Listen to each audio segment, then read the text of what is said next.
यज्ञ का अश्व है जो श्री बलराम और श्री कृष्ण की सुरक्षा में है।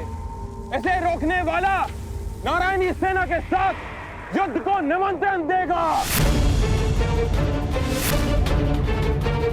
अंगराज, ये अश्वमेघ यज्ञ कर रहे हैं तो हम भी दिग्विजय यात्रा पर निकले हैं।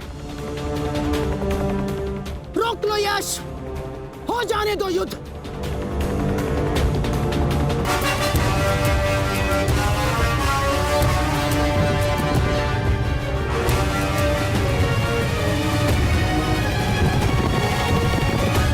देख क्या रहे हो? रोक लो उसे। नहीं। नहीं?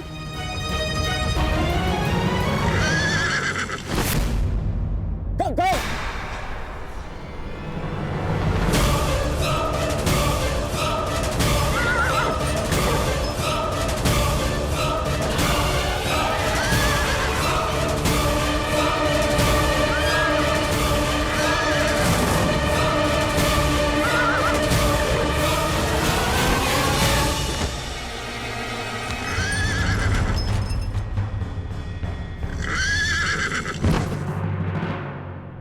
ये तुमने क्या किया मित्र? अब श्री बलराम का कोप सेना होगा हमें। अश्व को रोका गया है। आक्रमण!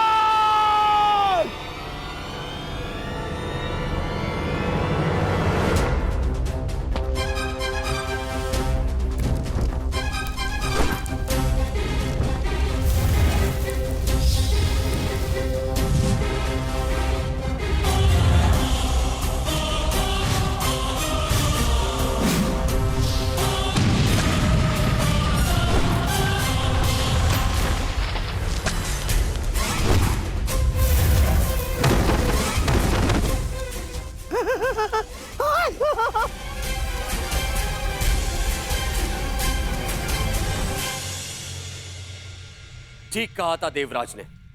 यह कर्ण बड़ा ही उद्दंड और दुस्साहसी है। द्वारका के अश्वमेघ यज्ञ के अश्व को रोका है उसने। हमारी सेना पर आक्रमण किया है उसने। मैंने कहा था ना दाऊ कि ये योद्धा तनिक विकट है। परंतु उसने अभी तक बलराम के हल और गदा की विकटता नहीं देखी है। हस्तिनापुर को अपने हल की नोक से उखाड़कर भूमि में गाड़ दूंगा मैं जानता हूं कि तुम्हें कर्ण प्रिय है, परंतु जो भी द्वारका के सम्मान की सीमा को लांघे वो मुझे प्रिय नहीं। अब कर्ण को मेरा सामना करना ही होगा। अब जैसी आपकी इच्छा दाऊ। मैं तुम्हारी इच्छा जानना चाहता हूं कन्हैया। क्या इस युद्ध में तुम भाग लोगे या नहीं? अब दाऊ की इच्छा है तो कन्हैया को तो आना ही होगा। परंतु क्या? परंतु इस युद्ध में मेरी भूमिका कुछ और होगी दाऊ। चूंकि आने वाला योद्धा महारथी है और इस युद्ध में सामना करने के लिए आपको एक चपल सारथी की आवश्यकता पड़ेगी।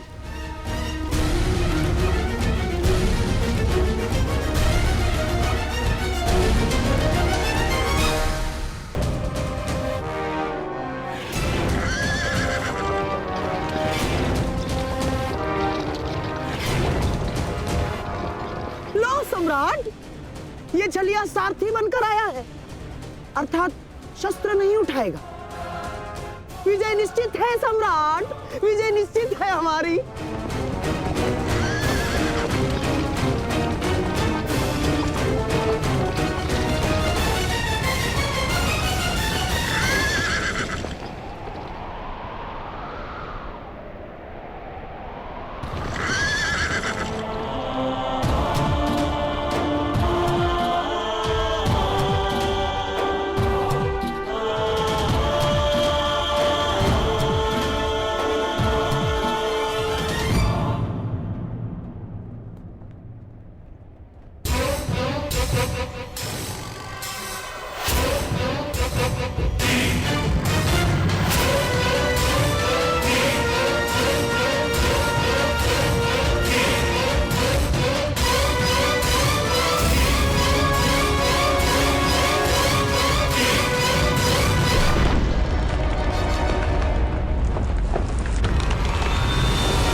द्वारका के अश्व को रोकने वाले कर्ण,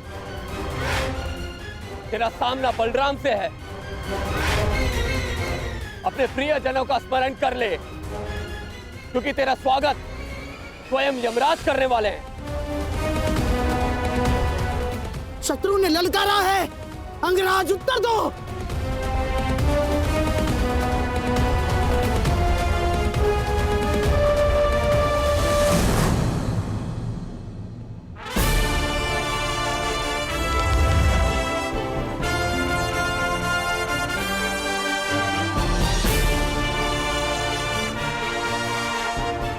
इस छलिए कृष्ण ने हमारे कई बनते काम बिगाड़े हैं दुर्योधन।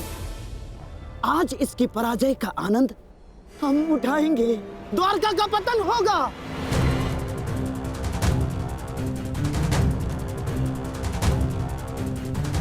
और फिर तुम्हें पांडवों का कोई भय नहीं होगा। मेरे सम्राट, कोई भय नहीं होगा।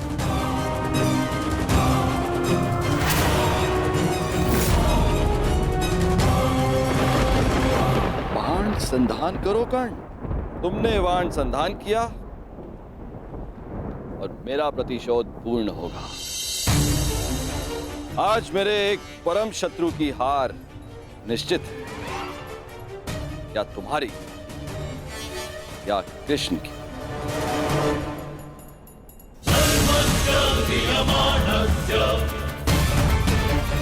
चला बाण चला कर्ण।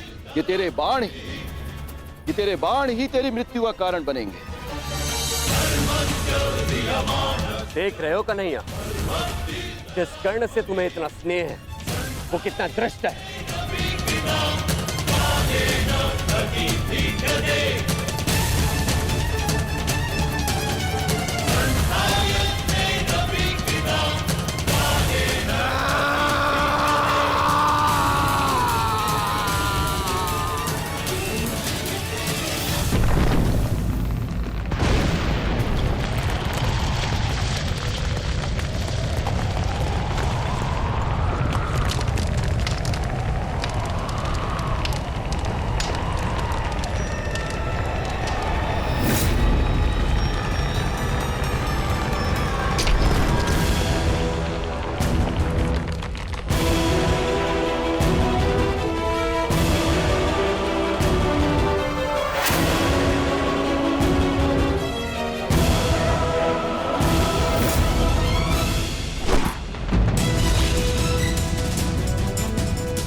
इस सुगंध से तो प्रभु परशुराम का तेज स्मरण हो आया।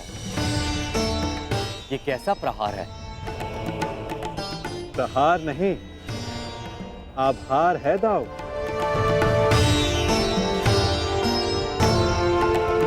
कहा था ना कि आने वाला योद्धा तनिक भिन्न होगा। हस्तिनापुर के युवराज की ओर से मैं परशुराम शिष्य राधेकर्ण श्री बलराम और वासुदेव को नमन करता हूं। शत्रु को नमन? जिस प्रकार आकाश में आया हर मेघ वर्षा नहीं लाता, उसी प्रकार आगे बढ़ने वाला हर पग शत्रुता का नहीं होता हलदर।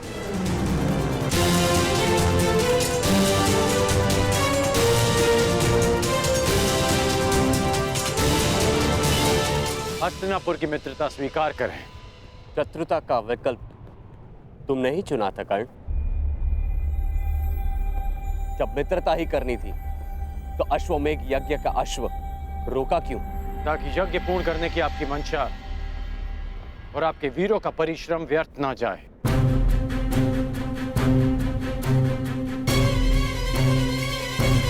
इस अश्व को ध्यान से देखिए। इस अश्व का दायां कान कटा हुआ है।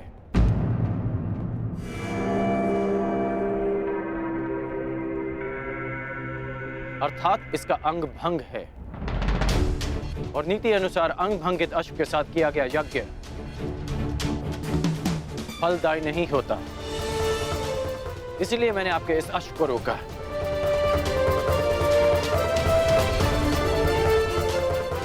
हलधर, मैं स्वयं आपको समझाना चाहता था, परंतु उससे पूर्व आपके वीरों ने मुझ पर आक्रमण कर दिया और कदाचित मुझे उसका उत्तर देना पड़ा। परंतु आपने स्वयं देखा होगा कि मैंने उन्हें केवल निशस्त्र किया, उनके प्राण नहीं लिए। तो तुमने मेरी सहायता करने के लिए अश्व रोका। अद्भुत, हम प्रसन्न हुए।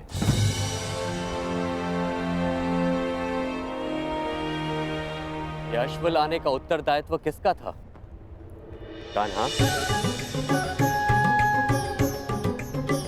तुम सबको यही कहते हो ना कि तुम मेरी आज्ञा का पालन करते हो, लेकिन परिणाम में वही होता है जो तुम चाहते हो।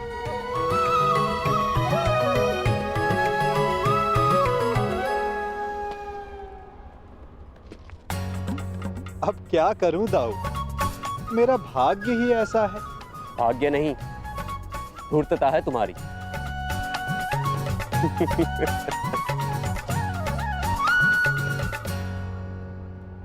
तुम्हें लेके मेरे मन में जो भ्रम था, वो भ्रम तुमने तोड़ दिया है। हम प्रसन्न हुए। कहो, क्या इच्छा है?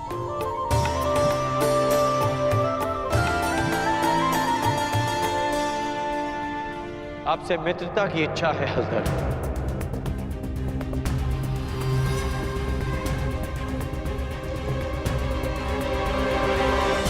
और एक आश्वासन भी बलराम, आवश्यकता पड़ने पर आप और आपकी सेना हस्तिनापुर की सहायता अवश्य करेंगे।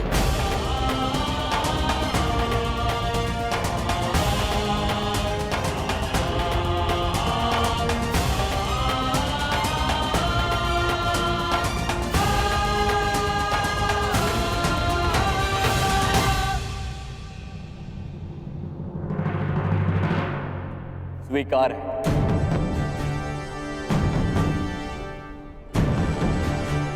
परंतु मैंने तुमसे कुछ मांगने को कहा था कर्ण। इस समय मेरा लक्ष्य युवराज दुर्योधन को सर्वशक्तिशाली बना देना है।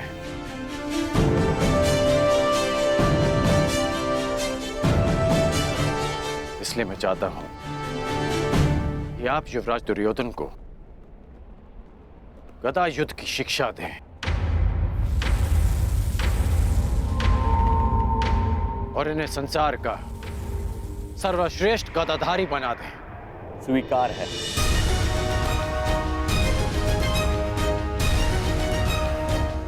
आओ, द्वारका का आतिथ्य ग्रहण करो।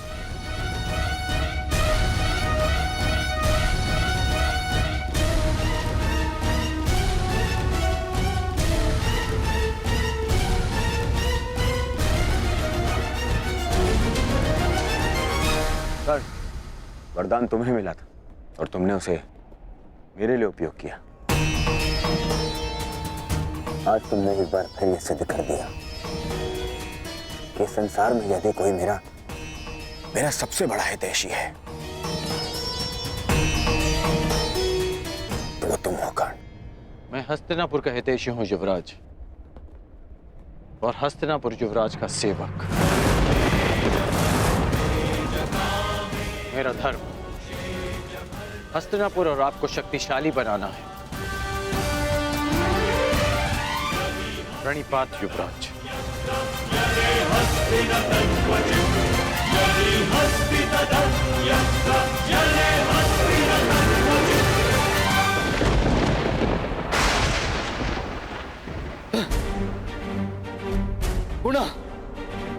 पुनः मेरे प्रयास आज सफल हुए। मेरे इतने कठोर परिश्रम के बाद भी इस कर्ण को द्वारका का समर्थन मिल ही गया। उस कर्ण की दिग्विजय पूर्ण हुई, और अभी तक मेरे पुत्र अर्जुन को कुछ भी प्राप्त नहीं हुआ, कुछ भी नहीं। समय आ गया है, समय आ गया है, मुझे ही कुछ करना होगा। इस कर्ण के सौभाग्य को दुर्भाग्य में परिवर्तित करना होगा।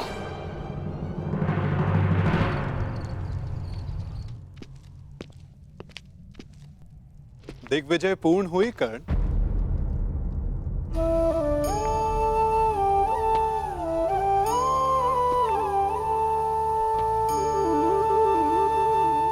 लगभग 12 वर्षों तक तुम लगातार युद्ध करते रहे हो। निश्चित रूप से थकान अनुभव हो रही होगी। विश्राम नहीं करोगे? मित्रा के लिए शरीर की थकान से अधिक मन की शांति होती है केशव। मेरा मन अशांत है। एक परिवर्तन का स्वप्न लेकर मैंने अपना जीवन प्रारंभ किया था। तू स्वयं ही परिवर्तित हो गया केशव।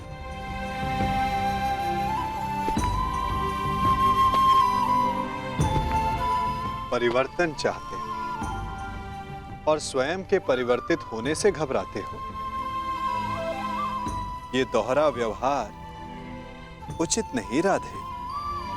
मैं ऐसा परिवर्तन नहीं चाहता था केशव।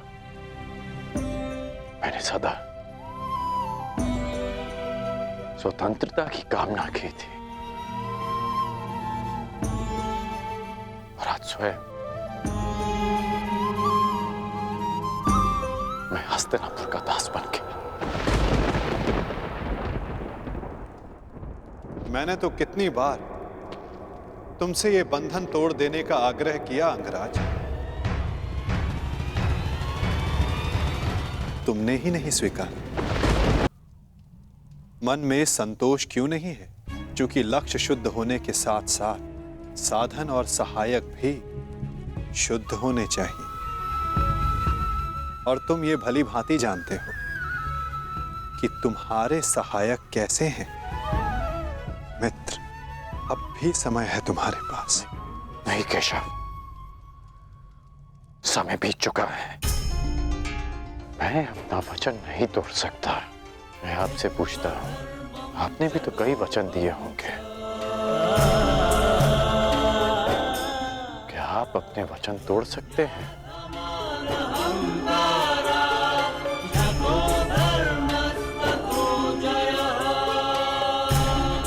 कौन जाने मित्र, भविष्य में क्या छिपा है। तुम बताओ, अब दिग्विजय के पश्चात तुम क्या करोगे? केशव, मेरा मन अशांत है। सोच रहा हूं कि हस्तिनापुर जाने से पूर्व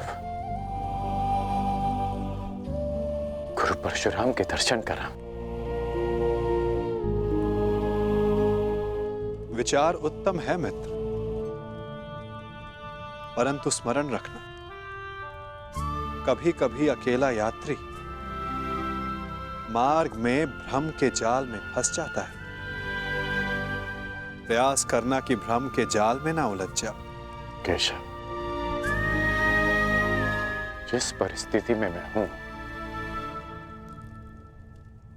कोई भ्रम मुझे क्या सताएगा।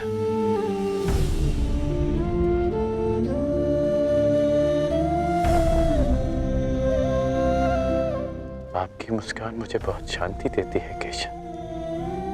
आज्ञा दीजिए।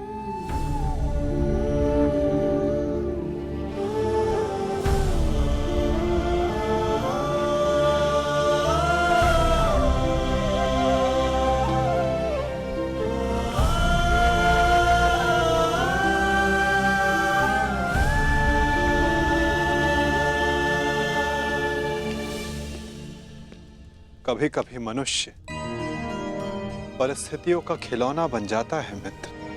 कभी कभी मंतव्य शुभ होने पर भी गंतव्य पर कुछ अशुभ हो ही जाता है। इसीलिए यात्रा में सावधानी आवश्यक है। तनिक सी असावधानी बहुत बड़ी दुर्घटना को जन्म दे देती है। सावधान रहना मित्र।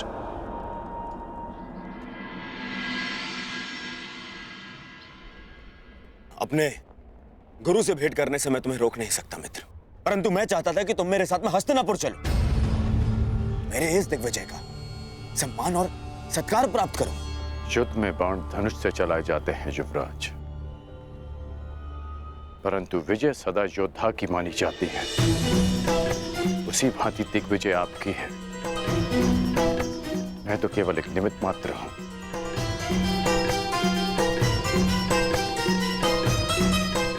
आज्ञा दें।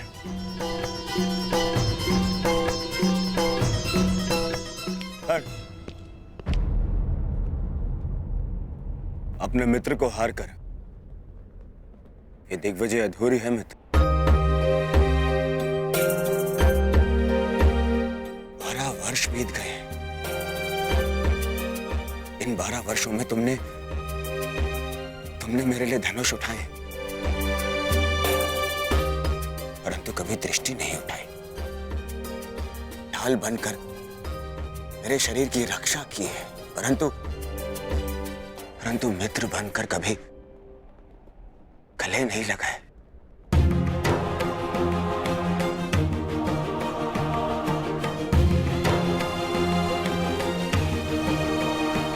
मुझे तो यह समझ में नहीं आता कि वनवास उन पांडवों का था या मेरा।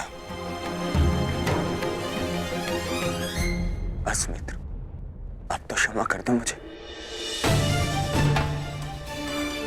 एक दिग्विजेता को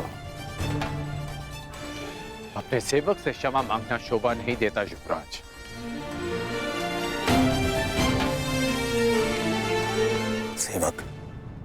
सेवक ऐसे 100 दिग्विजय न्यौछावर कर सकता हूं तुम्हें एक बार गले लगाने के लिए। बस एक बार मेरी आंखों में देखकर मुझे मित्र पुकार के एक बार गले लगा लो मित्र।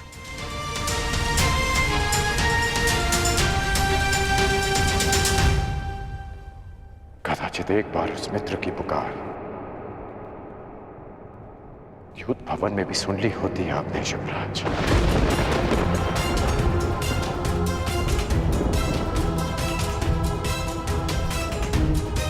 अब जो आपके सामने खड़ा है वो आपका और हस्तिनापुर का सेवक अंगराज कर्ण है, आपका मित्र राधे कर्ण। द्रौपदी के अपमान की ज्वाला में भस्म हो चुका है।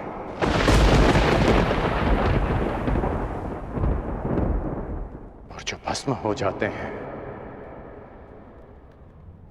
वो किसी को गले नहीं लगा पाते।